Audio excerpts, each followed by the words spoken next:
Kekalahan 4-0 atas Jepang memang bukanlah sesuatu yang menyenangkan.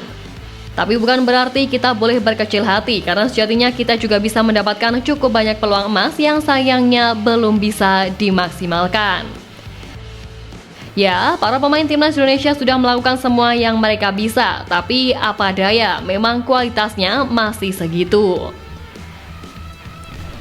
Tentu saja bagaimanapun pasti sedih dengan kekalahan ini. Momen emosional juga ditunjukkan oleh Eliano Reinders yang tampak sorot matanya memancarkan kesedihan karena tidak dapat membantu tim gara-gara enggak masuk list. Bahkan terlihat ia sampai coba ditenangkan oleh pemain anyar Kevin Dykes. Sebelumnya pun Eliano Reinders diketahui juga absen pada pertandingan melawan Cina pada 15 Oktober yang benar-benar menimbulkan pertanyaan di kalangan penggemar sepak bola tanah air. Banyak warganet yang mempertanyakan mengenai alasan Koshin dibalik tidak dimasukkannya Eliano Reinders ke dalam skuad Garuda.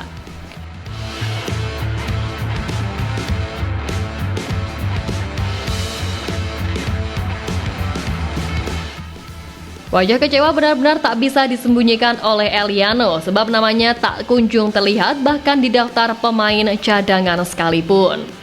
Kekecewaan yang dirasakan oleh Eliano tentu cukup beralasan karena sebelumnya pemain PSIS Zwolle ini mengaku siap kalau dijadikan bahan eksperimen Koshin atau tak ditempatkan di posisi aslinya. Tentu saja saya juga bisa bermain di posisi itu, kenapa tidak? Eliano memang merupakan salah satu pemain serbabisa yang kini dimiliki oleh skuad Garuda. Meski sejatinya berposisi sebagai bek sayap, ia bisa menempati posisi bek kanan atau bek kiri dalam sebuah pertandingan. Selain itu, berbagai macam posisi seperti gelandang tengah, gelandang bertahan, gelandang serang, dan bahkan winger pun pernah dilakoninya. Oleh sebab itu, tak heran bila pada periode November kali ini dirinya didaftarkan oleh Timnas Indonesia sebagai penyerang. Tapi dengan pengalamannya yang cukup sebagai seorang penyerang, namanya justru tak dimasukkan list pemain oleh Koshin di laga kemarin hingga menimbulkan polemik di publik tanah air. Ya, warganet sampai-sampai menyerukan Sintayong dipecat atau mundur lewat tagar #STYOut di media sosial. Warganet ramai-ramai menyerukan agar sang pelatih dipecat atau mengundurkan diri jika kembali menelan hasil negatif melawan timnas Arab Saudi atau jika tak lagi memasukkan nama Eliano ke dalam skuad. Netizen tanah air sangat amat menyayangkan keputusan Koshin yang mencoret Eliano sebab mengingat proses naturalisasi pemain PSIS Zwolle itu sempat dikebut PSSI pada September hingga Oktober lalu. Maka dari itu, publik pun seakan mengecam Koshin buat memainkan Eliano di laga mendatang melawan Arab Saudi. Eliano Reinders harus main lawan Arab. El Klemer dan Ragnar Oratmangun harus dicadangkan dulu lawan Arab.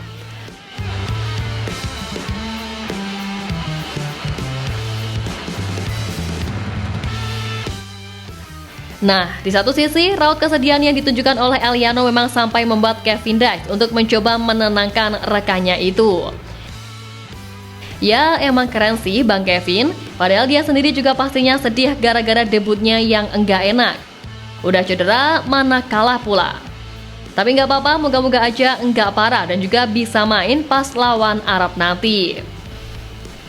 Dan selain nenangin Eliano, Kevin juga tampak jadi pengawal dari Bang J ketika menghadap ke Ultras, di mana terlihat Kevin ikut membantu menenangkan J yang sedang sedih, sekaligus bangga melihat kesetiaan para pendukung Indonesia.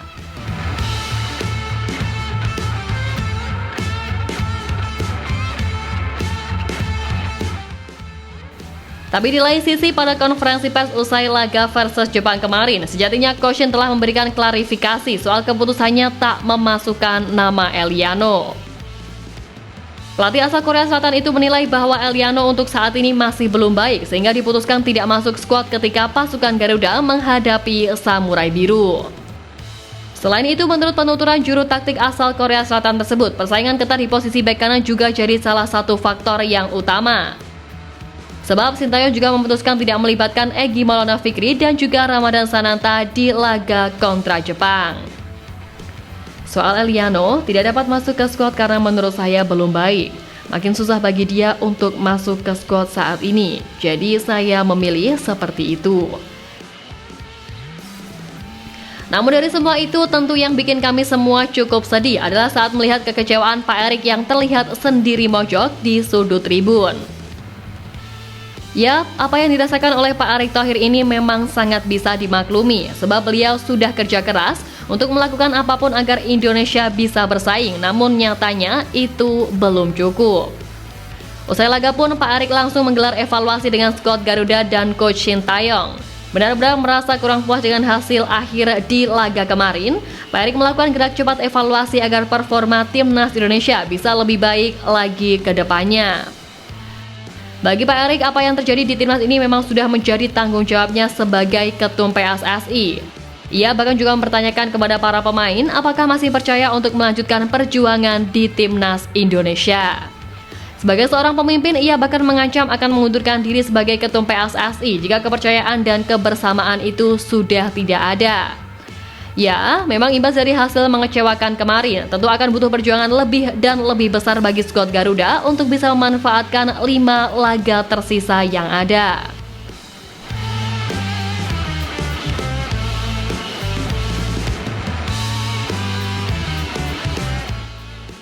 Tapi ya bagaimanapun di sini suka tak suka Coach Shin juga harus mawas diri, terutama soal taktik dan juga pemilihan pemain. Jangan sampai segala apa yang beliau putuskan malah bisa jadi bumerang, walaupun kembali lagi pelatih pastinya punya idealismenya sendiri. Nah, salah satu taktik yang kami kritik atau pertanyakan, masih efektifkah pola 3-4-3 yang selama ini selalu jadi pakem yang dijalankan? Karena dari pertandingan ke pertandingan pun terutama ketika bertemu tim besar, lini tengah jujur aja masih kelabakan. Ya, suka tak suka, ini bisa jadi pelajaran sekaligus pelecut semangat bagi tim Garuda untuk menatap laga melawan Arab nanti. Pokoknya siapapun yang menghujat timnas berarti jangan pernah bersorak ketika tim ini meraih kemenangan. Bedakan antara kritik dan hujatan, karena pada dasarnya kembali lagi level kita belum seperti Brazil, Jerman, Italia, Spanyol, Portugal, Argentina, atau Belanda. Jadi enjoy the time aja dengan setiap proses yang ada. Menang ya kita nikmati, kalah ya kita mawas diri. Pokoknya jangan menyerah Garudaku, percayalah mimpi itu masih nyata adanya. Berat pasti tapi bukan berarti enggak bisa.